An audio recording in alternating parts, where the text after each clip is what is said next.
Buenos días, amigos espectadores de Vinx Televisión. Un viernes más con ustedes aquí en la cafetería 33400. Digo lo del viernes porque grabamos el programa en viernes, aunque salgamos los domingos a las 10 de la noche. Este programa se graba aquí en el 33400 todos los viernes por la mañana. Agradecimientos siempre a nuestro patrocinador, a la Royal Bliss, la tónica de Coca-Cola, que amablemente nos patrocina este programa. Y por supuesto a Ángel Rodríguez y su cafetería 33400, que por cierto, esta semana está de novedades con respecto al Famous Win, que también se celebra aquí en este establecimiento con la bodega del legendario Mario Kempes. Ya estuvo degustando este vino aquí en la cafetería con notable éxito. Así que felicidades otra vez a Ángel Rodríguez por estar siempre en continua y permanente renovación del establecimiento con sus novedades. Como siempre, al principio, algunas veces sí, otras no, cuando no está de viaje como Willy Fogg, pues tenemos aquí con nosotros siempre a Javier Font, que nos comenta cosas y sucederes, en este caso de la villa, pero que también lo hace, como ya lo hizo, de otros sitios, de donde a lo mejor tenemos que aprender, porque lo malo no nos interesa traer aquí a Avilés. Y de vez en cuando traemos alguna cosa que vemos por ahí en uno de estos viajes del Capitán Tan. Y lo que hacemos aquí en Avilés resulta que sirve, porque hay varias cosas ya de las que Javier Font se hizo eco en su momento, a través de gente que le escribe a su correo electrónico, que por cierto, vamos a repetir, la última vez creo que lo dijimos mal, nos faltó un número, Javier Fernández Font, 01@gmail.com. Ese es el correo de Javier Font, al cual pueden ustedes escribir y hacer cualquier tipo de denuncia, que Javier Font la acogerá con cariño además. ¿Y alguna foto?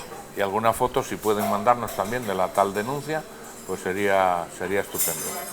Bueno, ¿y esta semana qué? ¿De qué hablamos, Javier? Bueno, llevamos tiempo sin vernos, porque entre que tú hiciste monográficos y yo anduve por el mundo, ya, es verdad. Una temporada. Es Mira, verdad. Llego de viaje y me encuentro con una cosa muy guapa. A ver. El cartelón que había delante de la iglesia de Sabugo, que afeaba totalmente la fachada. Y que denunciamos aquí. Ya no está. Bueno. Ahora luce la fachada en todo su esplendor. Fenomenal. Fenómeno. Pues de algo sirve esto, parece. Muy bien. Y luego en el paseo por el pueblo vi las jardineras estas que hay delante del ayuntamiento. Muy guapas, muy guapas. Oye, desde aquí les diríamos, promocionar algo más de estas por el resto del pueblo, porque hace muy guapo, hace muy bien. Además son muy fáciles de construir.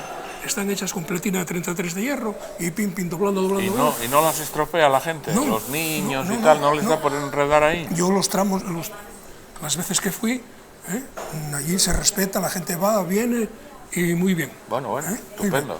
Igual que el esplendor que da esas jardineras que pusieron en las farolas a 4 metros de altura. El otro día las estaban regando desde abajo y están en su esplendor. Muy bien. Genial. Vale. Entonces, pasé por Rivero. Paso por Rivero y me encuentro que el tramo de Canto Rodao, por los soportales, el tramo de Canto Rodao que hay desde San Pedro hacia el Parche, en los arcos, es este tramo entre columna y columna de Canto Rodao. Y mira tú que se lo quitan y ponen la acera, la piedra esta, amplían la acera, esta estrecha, esta está en la calle. Bueno, pues quitan el Canto Rodao y meten esto. Hay veces que los gustos... Pues yo qué sé, porque la acera está como esta, la que hay actualmente está así. Bueno, pues la están cambiando así. No tiene ni mucho Yo no sentido. encuentro sentido que nos quiten el canto rodado, porque ya en su día se querían meter con la que hay en Galiana, y hubo un meneo de mucho cuidado, porque data del año Catapún. A propósito, ¿trajiste el sentido común hoy al lado tuyo? Aquí. Ahí está. Aquí.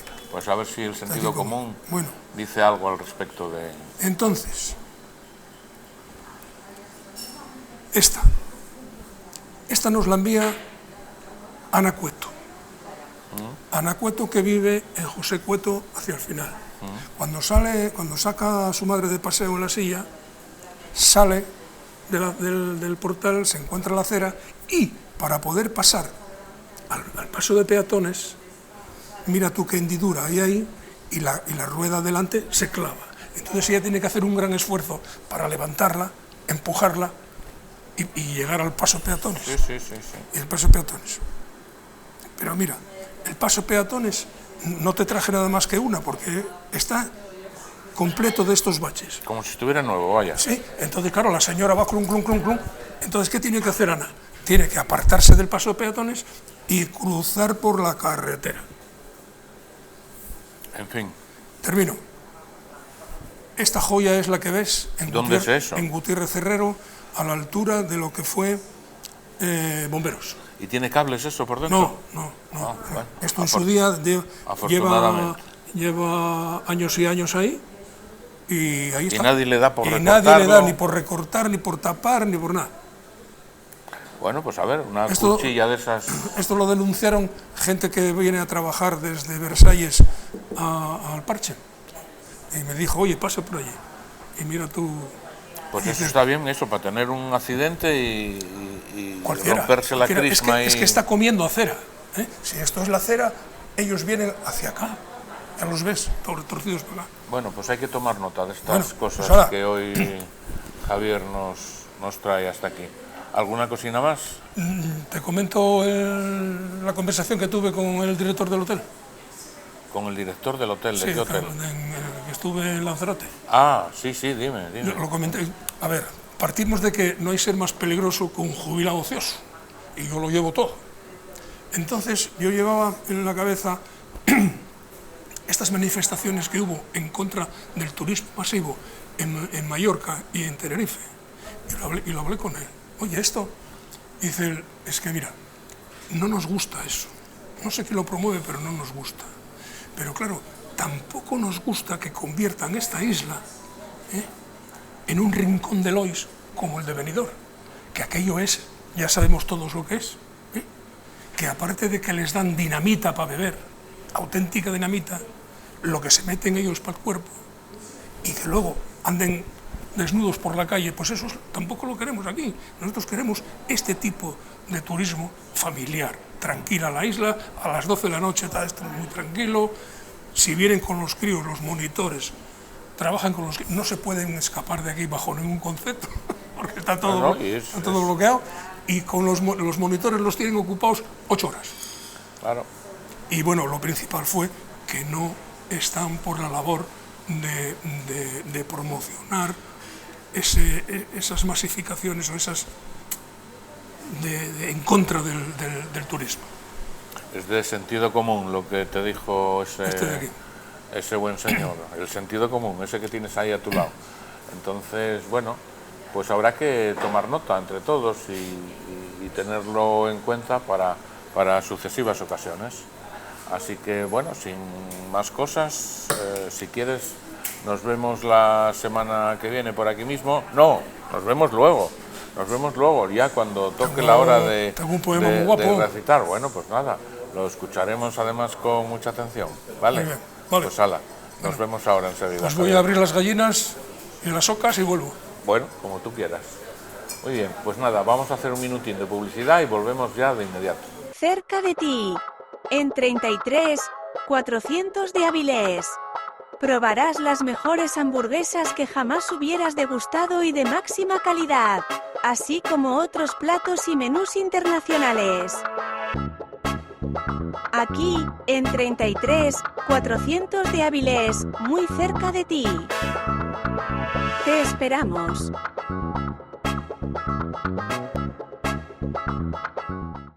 Continuamos, amigos, después de la publicidad. Continuamos aquí en Lalderique. Hoy, a propósito, estoy viendo ahora mismo, echando una ojeadina a la fuente que funciona. Están echando todos los chorros, curiosamente, no hablamos de ello, Javier.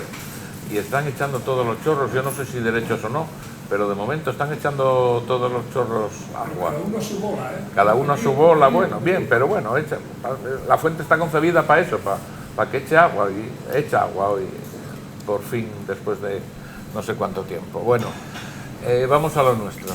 Hoy tenemos aquí con nosotros a dos iconos avilesinos, cada uno en su respectiva parcela, con los cuales uno se siente muy bien y a veces confieso que con complejo por no saber al menos una décima parte de lo que ellos saben de sus respectivas cosas.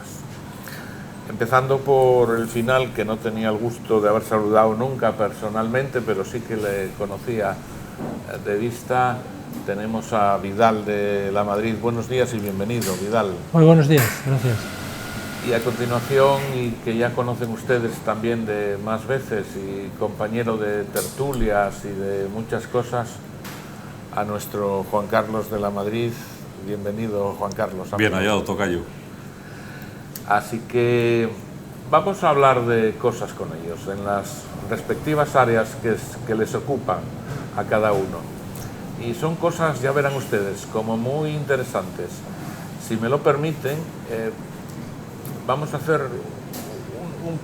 situarnos en un pequeño marco de situación y empezamos por Juan Carlos de La Madrid y a continuación haremos lo mismo con Vidal y entraremos ya en las materias en las que a cada uno les ocupa. Hoy hacemos esto a propósito, hoy hacemos este programa a propósito, porque partimos de una idea que surgió, tengo que decirlo, una idea que surgió en el seno de la Sociedad Económica de Amigos del País. Con Juan Carlos de La Madrid hemos hablado de este tema y quizás ya veremos, no deja de ser un proyecto, pasa la ambulancia con su sirena, no deja de ser un proyecto, repito, nos vamos a ocupar y Juan Carlos nos hará compañía en muchas ocasiones y Vidal, por supuesto, si quiere también está invitado desde la Sociedad Económica. Hoy hacemos esto porque surge, repito, la idea de hablar de esto en el seno de la Sociedad Económica de Amigos del País. Juan Carlos estuvo esta semana por la capital del reino, estuvo por Madrid y estuvo también en un foro pues importantísimo, muy importante a nivel nacional. Estuvo nada menos que dando una conferencia, ahora veremos sobre qué, en el Museo del Prado.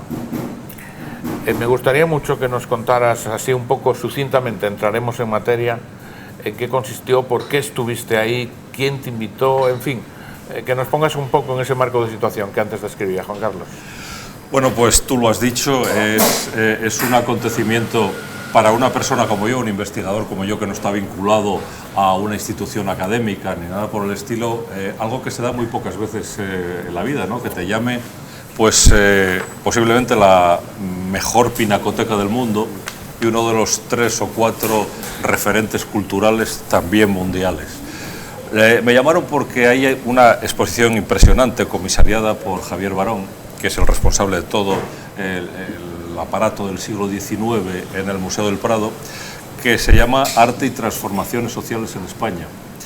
Y va de cuando el arte empezó a ocuparse de un mundo en cambio, que era el paso del siglo XIX al siglo XX, y en la pintura, pero también en la escultura, en la fotografía, aparecía lo que nunca había aparecido: el trabajo, el sufrimiento, la prostitución, los accidentes, ese tipo de cosas que traía la sociedad moderna, que algunas eran muy ventajosas, pero que tenían su cara B.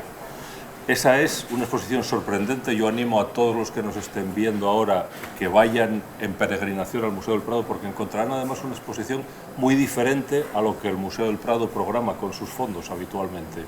Y han venido cuadros y piezas de todo el mundo.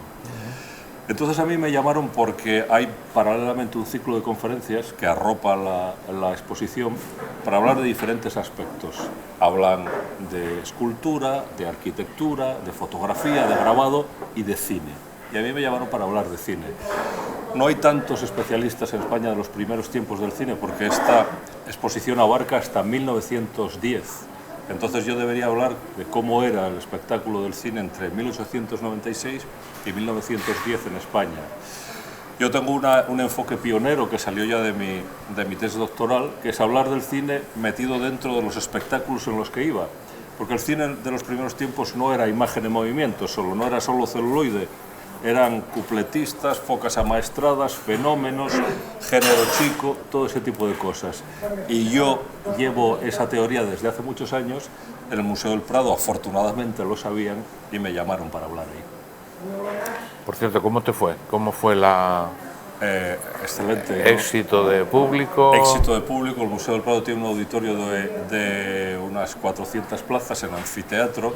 Yo creo que habría unas 300 personas. Caray.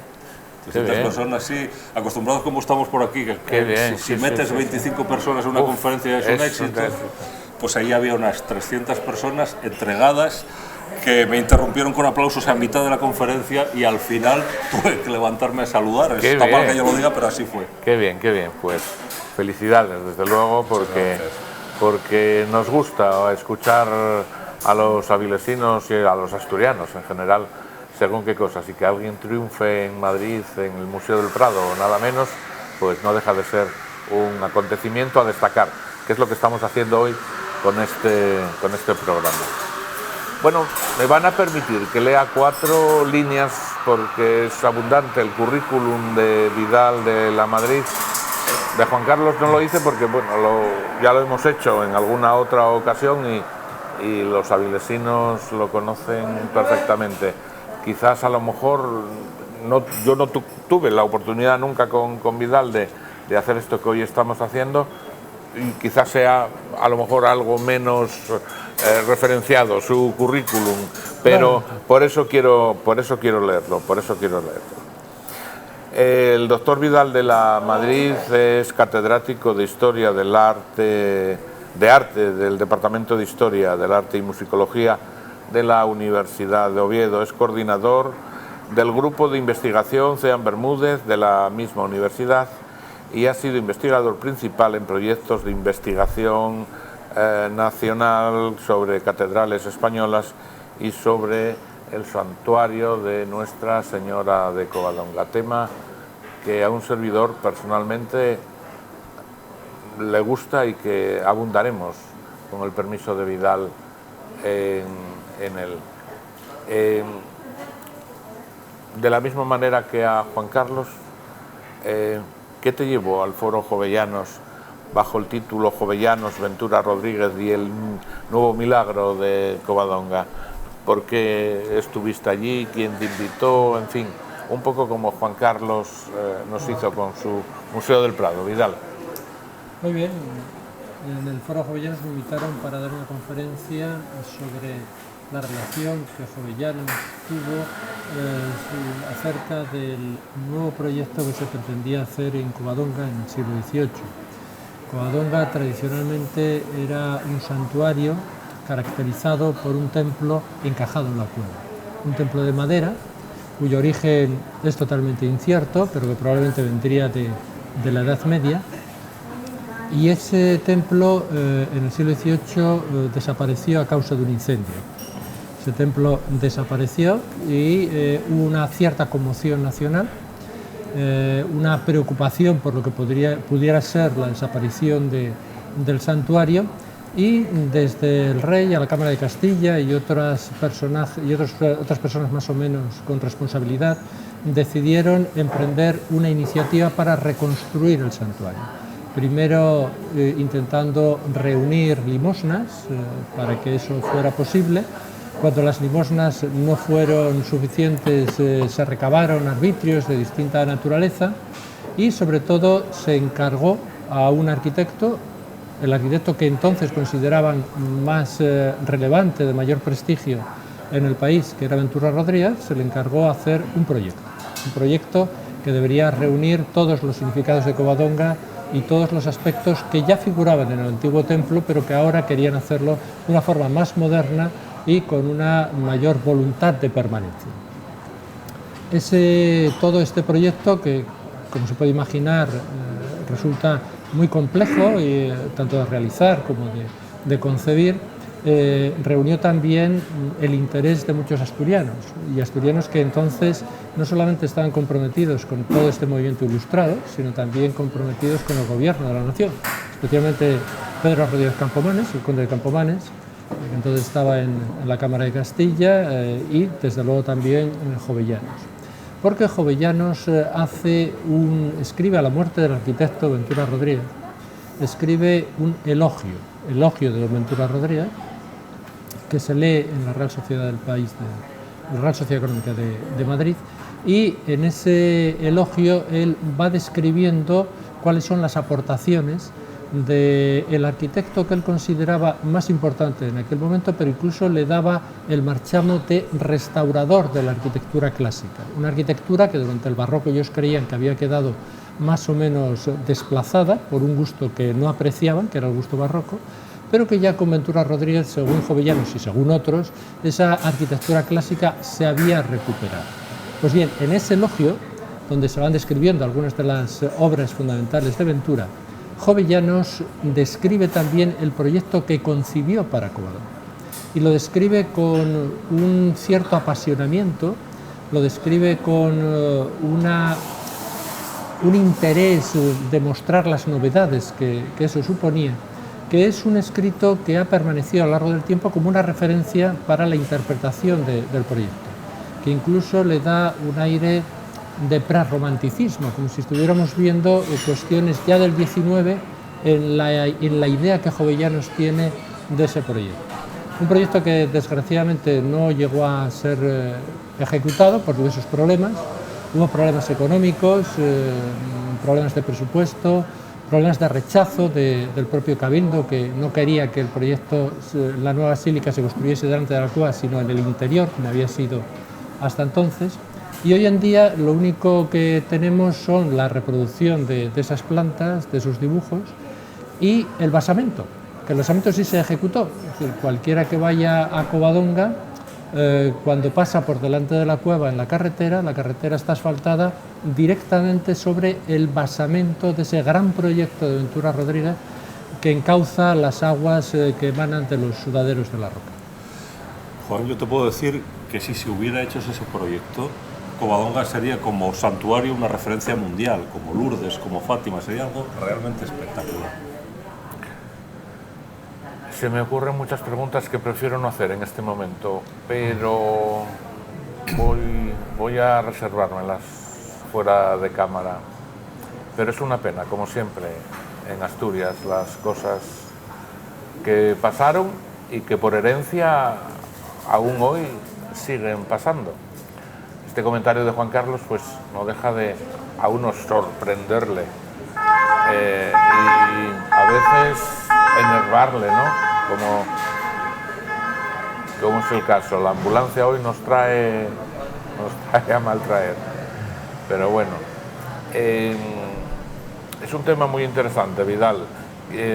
Claro, el saber de cada cual pues llega hasta donde llega, pero en la medida que uno invita hoy a estas personas y van saliendo cosas, uno se interesa, que es mi caso, en abundar más y más en esa información, porque me parece un tema apasionante este de Covadonga, y del cual, confieso, pese a mi reconocida devoción por la Santina, uno desconocía, pero es algo verdaderamente apasionante, y de lo cual vamos a hablar desde la sociedad económica, porque yo como secretario te manifiesto el interés ya desde este momento en esto que comentas. Cuéntanos esa experiencia madrileña, cuéntanos qué dijiste y por qué la gente se emocionó al escucharte. Juan Carlos, a ver. Bueno, es difícil contarlo, ¿no? Pero puedo decirte que es una conferencia un poco distinta A lo mejor Vidal, que sabe de qué estoy hablando, podría glosar mejor que yo qué tipo de conferencia es, pero yo llevo un género, nunca mejor dicho, cuando se habla del género ínfimo, que de eso es de lo que hablaba yo, que llamo conferencia representada. Entonces, yo lo que intenté allí es que la gente se metiera dentro de lo que podía ser un espectáculo de cine y varietés de principios de siglo. Entonces, por allí desfilaron El viaje a la luna de Georges Méliès, pero también La llegada del tren a Llanes, junto a La pulga de la Chelito o El hombre sin estómago, ¿no? Y se habló, se referenció y hasta se cantó. Con lo cual es una conferencia muy extraña para el Museo del Prado, pero que el Museo del Prado acogió. ¿Qué cantasteis? Pues cantamos unos cuplés de la corte de Faraón. Ah, sí, ¿eh? Sí. Qué bien. Pero acompañados de orquesta y demás. No, a capela. A capela, en medio de la conferencia. Jolín, qué guapo, ¿no? Qué bien. ¿Y quién la promovía? ¿La capela tú o...? Yo, solo estaba yo en el escenario. Qué bueno, el conferenciante. Qué bueno.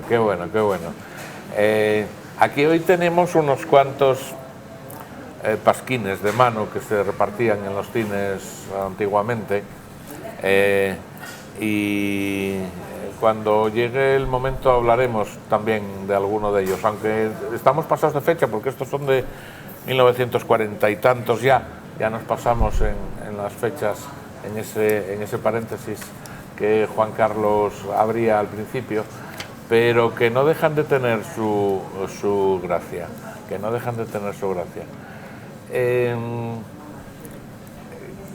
¿Por qué eso? Vamos a decirlo, vamos a hablar así a camisa quitada. ¿Por qué tienes que ir hasta el Museo del Prado para hablar de esto y no en un escenario mucho más cercano dentro de Asturias, caray? ¿Por qué tienes que ir hasta, que está muy bien, que está estupendo, ir a Madrid, en el Museo del Prado nada menos, quizás aquí no tengamos un escenario tan importante y tan relevante como el museo, pero ¿por qué no aquí en Asturias, en un escenario importante? Juan Carlos, cuéntame. Vamos a ver, tomemos lo bueno, que haya tenido que ir, no tuve que ir, fui encantado de la vida. Sí, caray, ya lo creo. Al Museo del Prado. Ya lo creo. Es una cosa que no suele pasar, si te pasa una vez en la vida, sobre todo a alguien como yo, que lleva una materia muy extraña de ver el Museo del Prado, que vayas a hablar de cine en el Museo del Prado no es frecuente, o sea que es muy difícil que a mí me llamen, salvo que cuadre también con esta oportunidad, ¿no? He hablado en muchos sitios, en toda España, de esto que te acabo de hablar, también en Asturias. Bueno, lo que es difícil es que yo hable de esto en Avilés, donde también he hablado, porque normalmente en Avilés, si es algún sitio oficial, pues no me llaman, ¿no? Pues porque las autoridades de Avilés no consideran que yo soy un buen conferenciante, creo yo, vamos. Ya, pues sí, porque otra cosa tampoco se explica uno, ¿no? Al final, ¿no? Bueno, no vamos a entrar ahí, vamos a dejarlo así, a buen entendedor, pocas palabras bastan, entonces... Bueno, en cualquier caso, pero, oye, yo alabo el gusto del Museo del Prado en comparación con las autoridades de Avilés. No, por supuesto, queda hecha esa alabanza y suscrita, además, porque es así, porque no velamos por lo nuestro en pocas ocasiones, lo hacemos.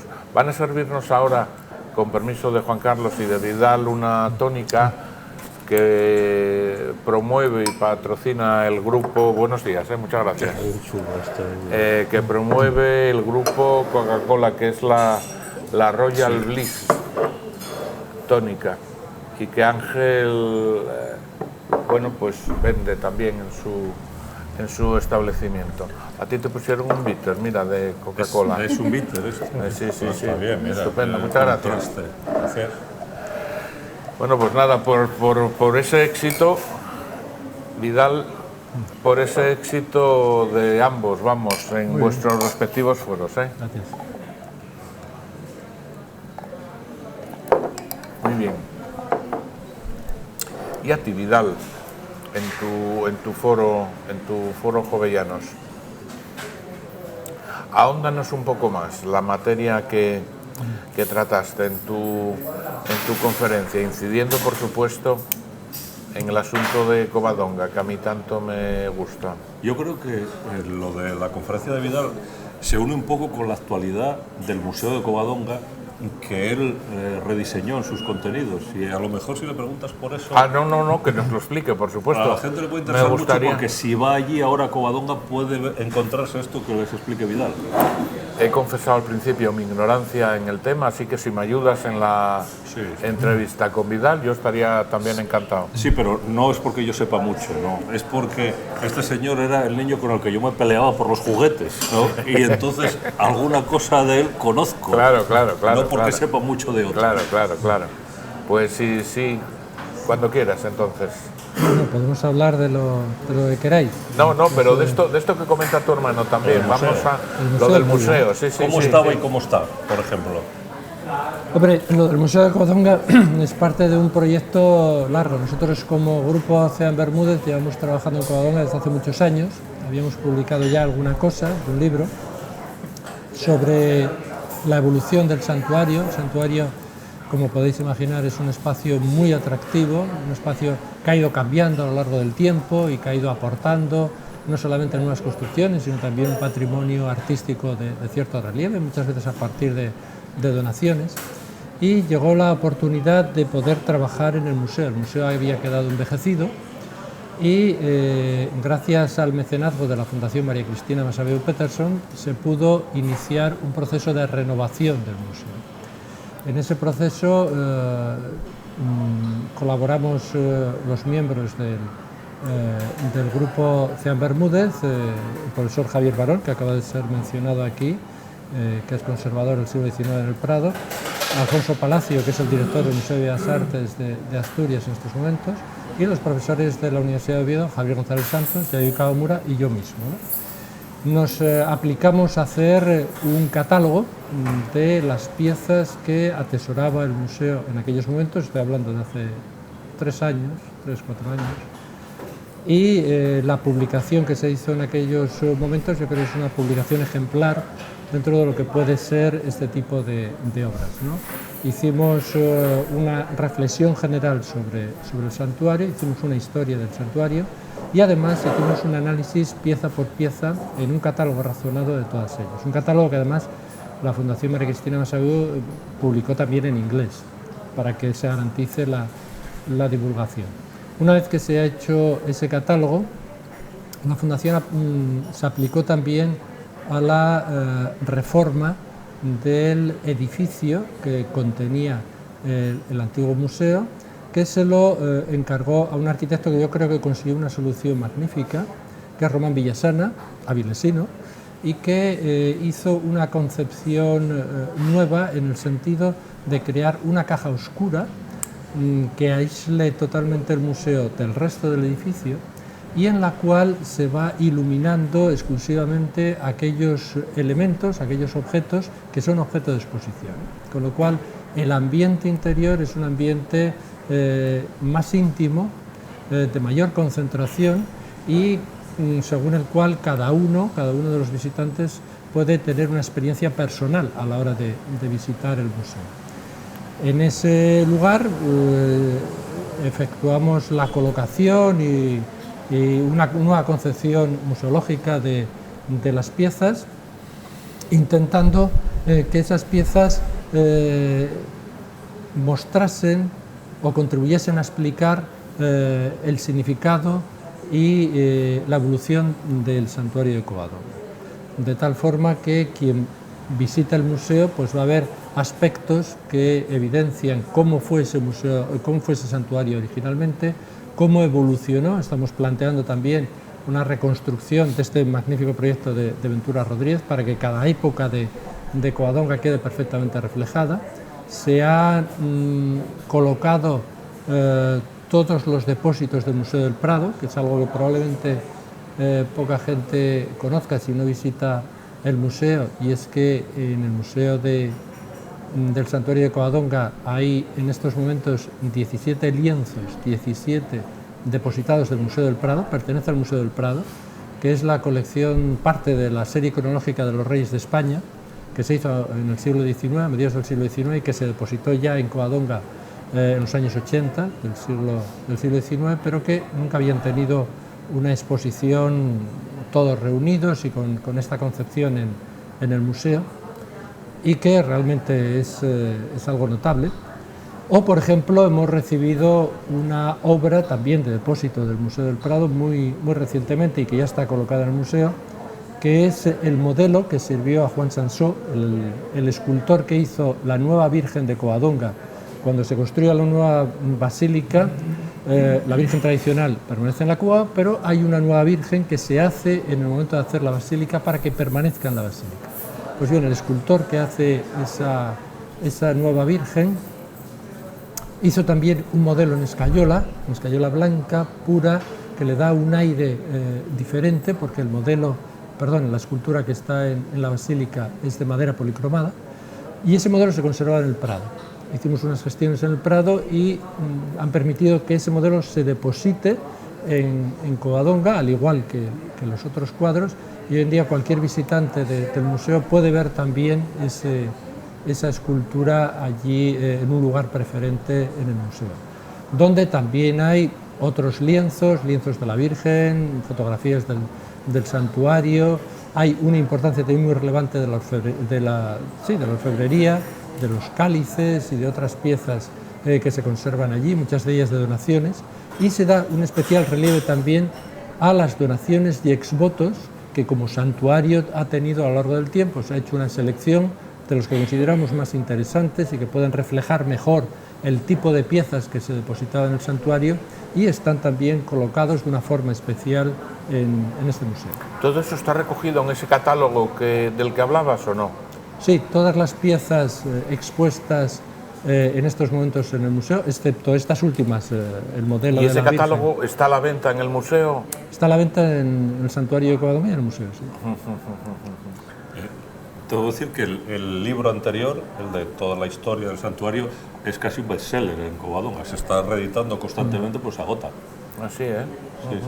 Sí, es un libro que fue fruto de uno de esos proyectos de investigación que has mencionado sobre Covadonga, un proyecto de investigación nacional, y que publicó una editorial asturiana, Editorial Trea, que tiene un gran prestigio desde el punto de vista de la investigación, y del que habíamos quedado muy satisfechos, y que supone el germen de este otro proyecto que se hizo ya en el santuario vinculado al museo.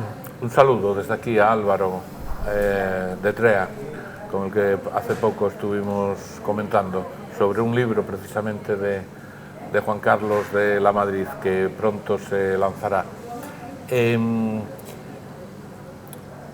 ¿Qué tipo de ayuda? ¿Es todo esto desde el ámbito privado o qué tipo de ayudas tenemos desde lo oficial, digamos? ¿O no contamos con nada? ¿O todo depende de vuestra fundación? ¿O cómo es la cosa? ¿Contáis con recursos? Sí, ¿contáis con recursos propios, privados? Bueno, esto es un proceso largo. Es decir, si nos fijamos en las obras, la serie cronológica de los Reyes había sido restaurado con el patrocinio de la Consejería de Cultura, cuando Otilia Requejo estaba en la Dirección General de Cultura, y esas obras ya quedaron restauradas con esos fondos oficiales. Y este proyecto más reciente, lo que es la restauración del edificio y todo el proyecto de reforma del museo, son fondos privados, son fondos que proceden del mecenazgo de la Fundación María Cristina Massabiu Peterson, que es quien asumió no solamente la edición del catálogo, sino también la reforma de todo el museo, en colaboración, lógicamente, tanto con el Arzobispado de Oviedo como con el Santuario de Covadonga.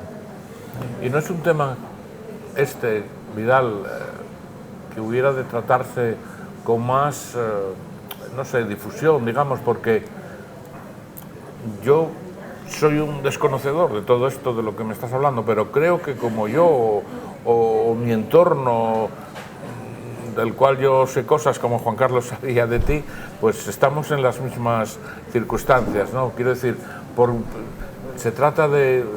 No interesa darle publicidad a esto, sí que interesa y no se sabe hacer.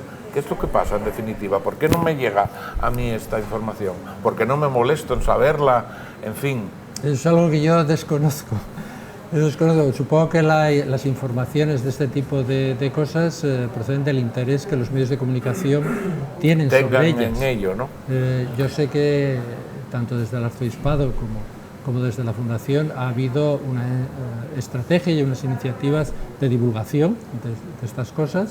Salieron en algunos medios de comunicación en su momento, incluso algunos medios nacionales, y a partir de ahí... Yo estoy pensando un poco más allá. Quiero decir, tampoco descubrí ahora al hacerte la pregunta todas las cartas. No, estoy pensando un poco más allá y estoy pensando en la promoción turística. En la promoción turística, ¿por qué no pensar en ello? ¿Por qué no ser ese turismo que ahora tanto se reivindica de calidad, el que llegue a Asturias a conocer precisamente todas estas cosas? Yo no sé si a lo mejor corresponde a la Fundación o corresponde al gobierno regional o a quién, pero dado el éxito que la visita a Covadonga tiene cuando la gente llega a Asturias, pues aprovechar, ¿no? Aprovechar el tanto y decir, bueno, pues aquí estamos nosotros. Es que es, repito, un tema que en la medida que uno va sabiendo alguna cocina más que otra, va interesándose más por todo ello, ¿no?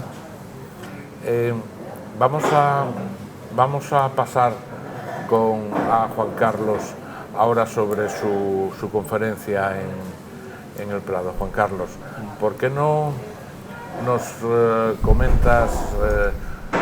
Primero vamos a hacer un minutín de publicidad y ahora al regreso volvemos con esta pregunta que le íbamos a hacer a Juan Carlos. Paramos un minutín. Cerca de ti, en 33, 400 de Avilés. Probarás las mejores hamburguesas que jamás hubieras degustado y de máxima calidad, así como otros platos y menús internacionales. Aquí, en 33, 400 de Avilés, muy cerca de ti.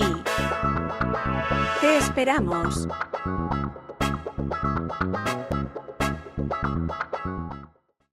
Después de la publicidad, obligada publicidad, volvemos con Juan Carlos de la Madrid. Habíamos dejado nuestra conversación en tu conferencia en el Prado. ¿Por qué no nos la desgranas un poquitín? ¿Por qué no nos metemos un poquitín en harina y nos cuentas algo sobre el tema que fuiste a tratar a Madrid? Bueno, bien, mira, dos cosas principalmente os contaré. La primera, que el planteamiento de la conferencia era el cine como espejo social.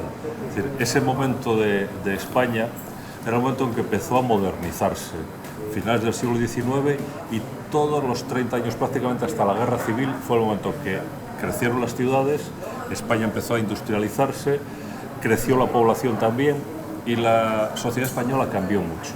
Entre las cosas que cambiaron fue aquellos espectáculos que tenían que ver con lo que los historiadores llamamos la mercantilización del ocio. El ocio en la sociedad tradicional, el campesino, el paisano de la fesoria, no tenía tiempo de ocio, era un concepto que no se había inventado, porque el ocio no es ni siquiera el tiempo libre. El tiempo libre nace con la industria. Cuando te suena la sirena y tú sales del trabajo, ese es tu tiempo libre. Pero el tiempo libre tienes muchas obligaciones, tienes que cuidarte, tienes que ir al médico, tienes que cuidar de tus hijos, tienes obligaciones sociales porque a lo mejor te toca ir a la boda de un cuñado que no soportas y tienes que ir porque si no tu mujer se enfada. Eso es una obligación. Entonces eso no es tiempo de ocio, es tiempo libre porque no trabajas, pero no es tiempo de ocio. El tiempo de ocio es en el que haces lo que te da la real gana, por ser claros. Y en ese momento es el que tú vas al teatro, vas al cine, tú lees poesía, por ejemplo. Ese es el tiempo de ocio. ¿Qué pasa? Que a principios del siglo XX, con el crecimiento de las ciudades, con la aparición de nuevos espectáculos, surgieron esos espectáculos para colocar en el tiempo de ocio de la gente que se empezaba a inventar. Y se tardó mucho tiempo, valga la redundancia, porque solo hay una fecha clara en la que esto empieza a caminar, que es cuando en 1904 aparece la ley del descanso dominical. Es decir, que todo el mundo tenía la obligación de descansar los domingos. ¿Crees que eso se recibió bien? No tan bien. Primero, los patronos no les parecía bien porque entonces se trabajaba. Y luego había mucha gente modesta, que tenía sus medios de vida el domingo. Y te hablo de profesiones, cantidad enorme de profesiones, desde taberneros hasta toreros. ¿Cómo voy a dejar de trabajar el domingo? Si ahí es donde me gano los garbanzos. Entonces esa ley tardó mucho tiempo, muy poco a poco, pero fue avanzando por lo menos hasta la Primera Guerra Mundial. Y después de la Primera Guerra Mundial, y cuando llegan los años 20, es cuando se puede decir que España salta a una sociedad que se llama de masas, donde está la prensa de gran circulación, el deporte como espectáculo, el turismo, y la gente empieza a moverse por relativamente poco precio porque empiezan las excursiones. Covadonga en Asturias es muy importante como elemento tractor del turismo en Asturias. Ese es el caldo de cultivo en el que yo situé la conferencia. Cómo esos espectáculos tan pequeños, del hombre sin estómago, el gigante aragonés, una película de Méliès, una peliculita rodada en Gijón o en Madrid, podían atraer a la gente, que en principio fue la gente modesta, la que tenía 25 céntimos para ir a generar una butaca, la que tenía 50 céntimos para ir a una barraca de feria. Y luego, a partir de la segunda década del siglo, se intentó atraer a la gente de más dinero. Porque claro, si tú tienes un espectáculo para la gente económicamente más débil, como negocio es una ruina. Tú tienes que atraer a la gente que tiene más dinero. Y eso era la lógica de los espectáculos de masas. Las masas eran todos, los de poco precio y los de mucho precio. Y entonces, en la segunda década del siglo, y sobre todo después de la Primera Guerra Mundial, se construyen locales decentes para que la gente que estaba acostumbrada a ir al teatro no fuese a una barraca, fuese a una cosa que le interesaba. Y los contenidos cambiaron, porque el cine de los primeros tiempos sabemos muy poco de él, la gente normal sabe poco de él, pero no era como el que vino después de la Primera Guerra Mundial, con el cine norteamericano y Griffith, que es el cine que conocemos ahora, de planteamiento, nudo, desenlace, raccord, continuidad, planos, la escala, todo este tipo de cosas. Algo antes no era. el cine anterior era como un cine de barraca de feria o de varietés, en el que se mostraba, no te tenías que creer una historia. Una película de Méliès es como si hubiera un mago que sale y dice, miren esto, miren aquello. Una película de Méliès dice, miren cómo sube la luna, miren cómo asciende el cohete. No te tenías que meter en la historia.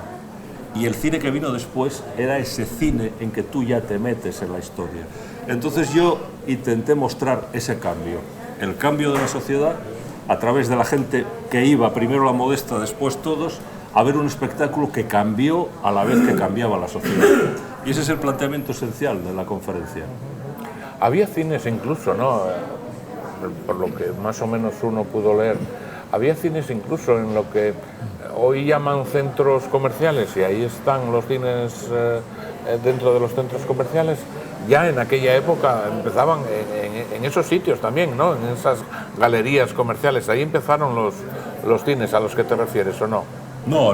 Ah, no estaban ahí. No. En Madrid sobre todo, no sé, algo tengo leído yo al respecto de eso, ¿no? De galerías comerciales. Sí, de galerías comerciales y los cines dentro de esas...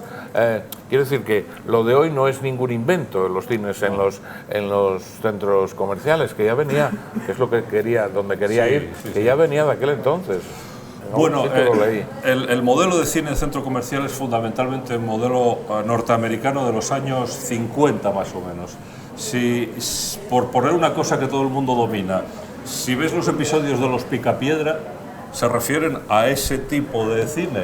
Lo que pasa es que llevado a la edad de piedra, de rechifla, ¿no? Pero que la gente iba los sábados a ver las películas, a comprar todo eso. Eso los norteamericanos, que son los reyes del centro comercial y sobre todo del coche, lo inventaron ya a finales de los 40 y los 50, y a nosotros nos llegó muy tarde, nos llegó en los 90 y en los 2000, y todos los cines, el último cine urbano de Asturias, que era el Marta y María, cerró en 2013, porque ya tenía que abordar un cambio tecnológico que era pasar al digital y no compensaba, pero no porque no quisieran el Marta y María, sino porque los avilesinos no íbamos a ese cine, y tuvo que cerrar por falta de público.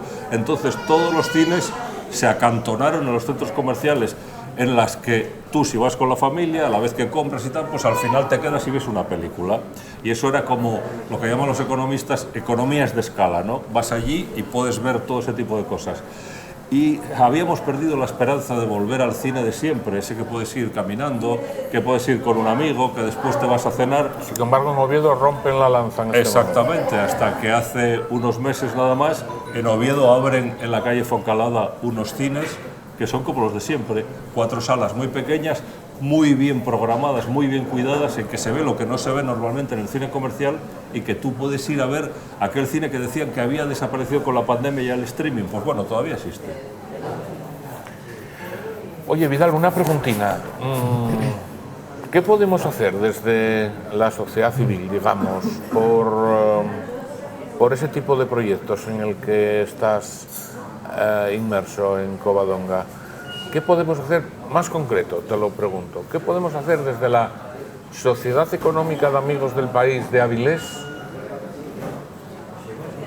cuyo origen es Jovellanos, como sabes?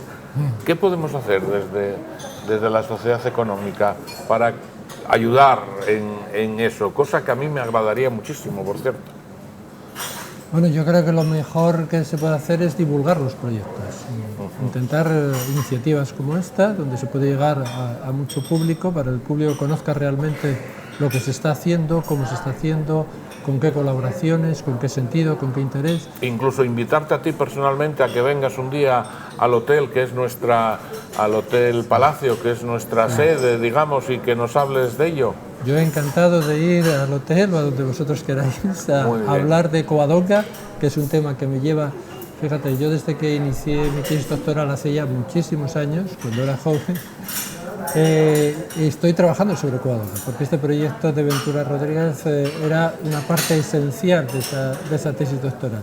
Y desde entonces hemos tenido oportunidad, tanto en colaboración con el grupo de investigación como con otras iniciativas, de seguir ahondando, de seguir profundizando en un santuario que es una fuente inagotable de conocimiento y de interés sobre la historia de Asturias y también la historia de España. ¿Estás al frente tú del CEAM Bermúdez? En estos momentos soy el coordinador. Sí, de este grupo de investigación. Y desde la universidad, ¿contamos con medios para seguir investigando o como en tantos otros campos también lo tenemos un poco paradino? No, hombre, los medios son siempre limitados, pero sí hemos dispuesto de medios. Hemos tenido la suerte de gozar de proyectos de investigación nacional. Un proyecto de investigación nacional proporciona medios para lo que nosotros necesitamos, como es la visita a los archivos, la visita a determinados lugares donde existe información sobre el santuario, la reproducción de documentos o la reproducción de determinados elementos que nos pueden interesar, y además nosotros hemos tenido una suerte añadida de contar con financiación privada.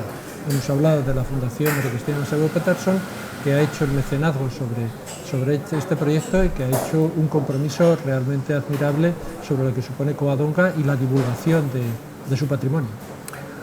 Pues yo, en nombre de la sociedad, repito, como secretario que soy de la Sociedad Económica, te animo a que sigas en eso y que un día, desde el seno de la Sociedad Económica, vengas a comentarnos todo esto y hagamos eso, hagamos un día una excursión, voy a entrecomillar el término, hagamos una excursión cultural a Covadonga a saber más cosas que ir a ver a nuestra Santina, que es lo que uno suele hacer cuando va a Covadonga, ir a misa, ir a ver a la Santina, dar una vueltina por el museo sin mucho criterio, la verdad, sin mucho criterio a la hora de darla y se acabó, pero hagamos eso.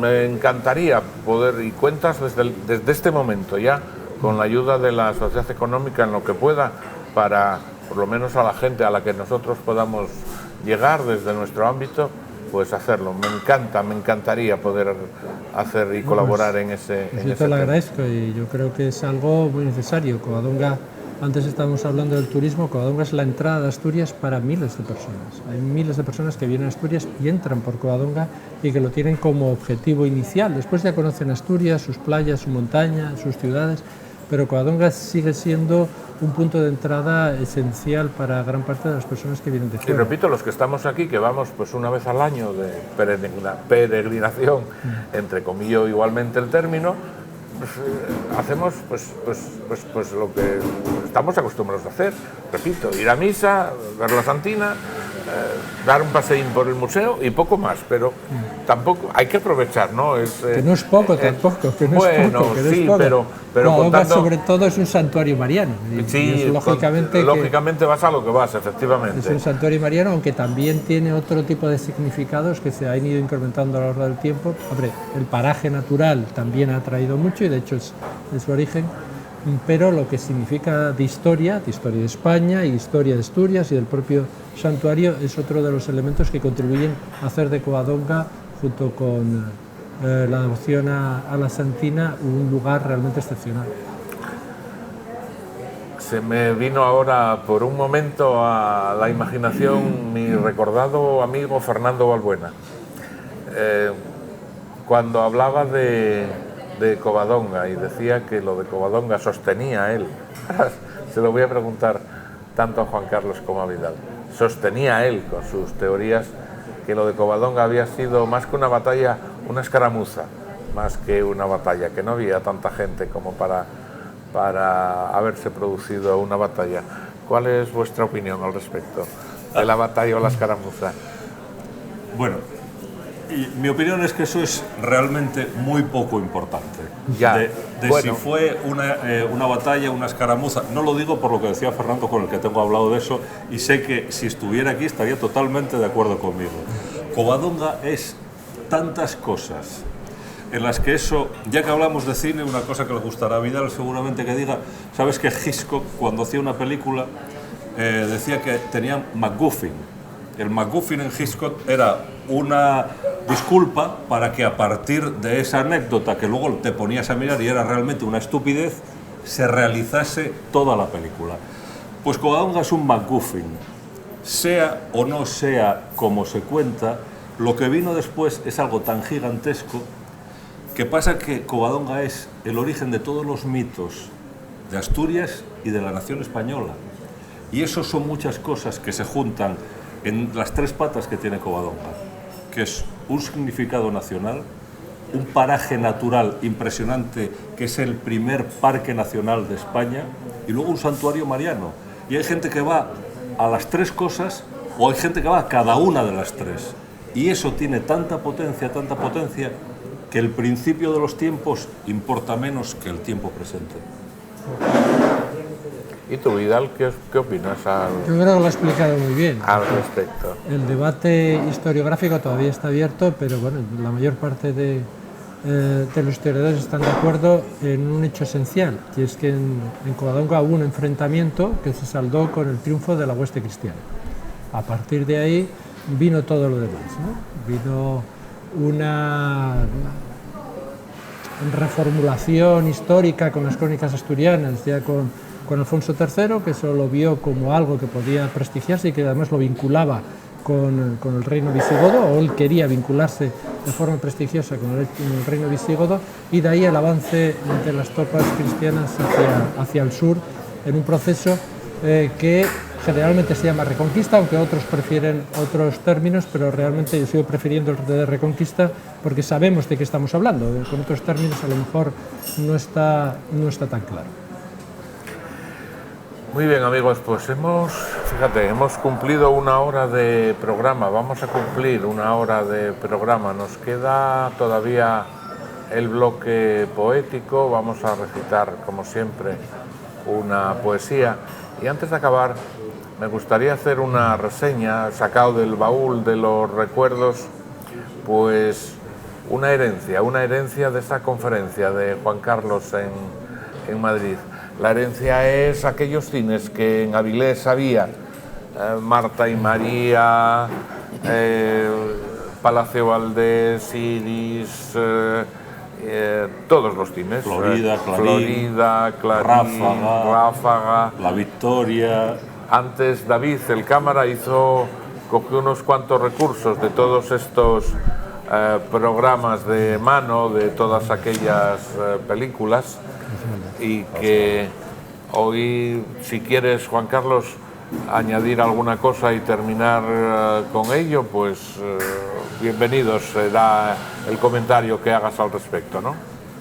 Nada, solo a decir que tienes mucha suerte teniendo todavía estos programas de mano que se daban en todos esos cines que hablas, que nos están remitiendo a un tiempo en que el cine era el espectáculo popular por antonomasia, cuando los tiempos de la fama eran tan duros, la gente encontraba abrigo. Como diría García, el cine nunca más, mejor dicho que entonces, era una vida de repuesto. Si la tuya no te gustaba, ibas al cine y tenías otra, donde habían esos teléfonos blancos y pasaban cosas, viajabas a todo el mundo, te metías creyéndote la historia en esto. Y además era un espectáculo, para ser popular, lujoso. Que te dieran estas cosas en cualquier función de cine de Avilés demuestra hasta qué punto era importante y hasta qué punto ha perdurado hasta llegar a nuestros días. Incluso, mira, se permitían filigranas. Mira, David, si quieres enfocarlo, incluso este chico con el periódico, mira qué filigrana hicieron aquí, especie de filigrana hicieron aquí, para que este chavalín con el periódico debajo del brazo, pues tuviera su gracia, ¿no? Esto sería muy caro, porque ¿sabes? Que en publicidad y sobre todo en impresión, en imprenta, cualquier cosa que lleve manipulación manual cuesta una pasta. Tú imagínate, cada uno de estos folletos necesitaba una persona que le metiera el periódico. El periódico aquí, al hombre este aquí debajo. Bueno, pues nada, hemos estado encantados este rato que hemos pasado con los hermanos de la Madrid, hablándonos de sus ámbitos, en sus ámbitos respectivos. Pues no nos queda otra cosa que daros una enhorabuena grande, que sigáis investigando cada uno desde vuestra área, que lo sigáis haciendo también y que tengamos los demás oportunidad de saber de vuestro saber, que no es poco. A ti espero verte próximamente por la Sociedad Económica, cosa que nos prometiste, y lo dejo aquí en directo grabado, y a Vidal, por supuesto, cuando quiera. Repito, quedamos a disposición a cualquier planteamiento. No obstante, te llegará la invitación que te prometí desde la Sociedad Económica, y que nos vengas a hablar. De acuerdo, de Covadonga. haremos esa excursión, entre comillas. Muy bien. Vamos a hacer esa última pausa de publicidad, un minutín, y volvemos ya con el bloque poético. ¿Cuántas estrellas y espigas habrán nacido esta noche? ¿De qué habrán hablado, entre tanto, los sabios y más viejos robles de nuestros bosques? ¿Cuántos padres habrán llorado al oír el llanto nuevo de un niño? Poesía es lo que ennoblece y dignifica y hace la vida una esperanza. Asturias ama la poesía. 21 de marzo, Día Mundial de la Poesía. Bueno, pues después de la obligada publicidad, estamos ya con nuestro bloque poético desde Asturias, capital mundial de la poesía. Como siempre, un saludín a nuestro presi, a nuestro Graciano García, que anda estos días un poco pachuchín el hombre, así que a tirar para arriba, querido amigo, y pa'lante. Vamos a empezar con Javier Font, si nos permite un poco ya el ruido de la cafetería a estas alturas, pero bueno, yo creo que sí, que lo vamos a salvar. Así que cuando usted quiera, don Javier, sí. Bueno, me agacho un poco para coger ese micro. Como tú quieras. Bien, de Mario Benedetti. Cada noche quiero ir a dormir tranquilo, contento, porque reí, aprendí, gané, porque tuve algo para agradecer, porque hice feliz a alguien, porque me acerqué a uno de mis sueños. Cada noche quiero ir a dormir tranquilo, sabiendo que lo intenté, que lo di todo, que me sentí vivo, que fue un gran día, porque te besé. Muy bonito. Don Mario Benedetti, al aparato. Vidal, cuando quieras, amigo. Muy bien, yo voy a leer un poema muy conocido de Machado Castilla, que habla de aspectos de historia que hemos comentado, pero también de sacrificio, de compromiso. El ciego sol se estrella en las duras aristas de las armas, llaga de luz los petos y espaldares y flamea en las puntas de las lanzas. El ciego sol, la sed y la fatiga, por la terrible estepa castellana, al destierro, con 12 de los suyos, polvo, sudor y hierro, el Cid cabalga. Cerrado está el mesón a piedra y lodo. Nadie responde. Al pomo de la espada y al cuento de las picas el postigo va a ceder. Quema el sol, el aire abrasa. A los terribles golpes de eco ronco, una voz pura, de plata y de cristal responde. Hay una niña muy débil y muy blanca en el umbral. Es toda ojos azules y en los ojos lágrimas. Oro pálido nimba su carita curiosa y asustada. Buen Cid, pasad, el rey nos dará muerte, arruinará la casa y sembrará de sal el pobre campo que mi padre trabaja. Idos, el cielo os colme de venturas. En nuestro mal, oh Cid, no ganáis nada. Calla la niña y llora sin gemido.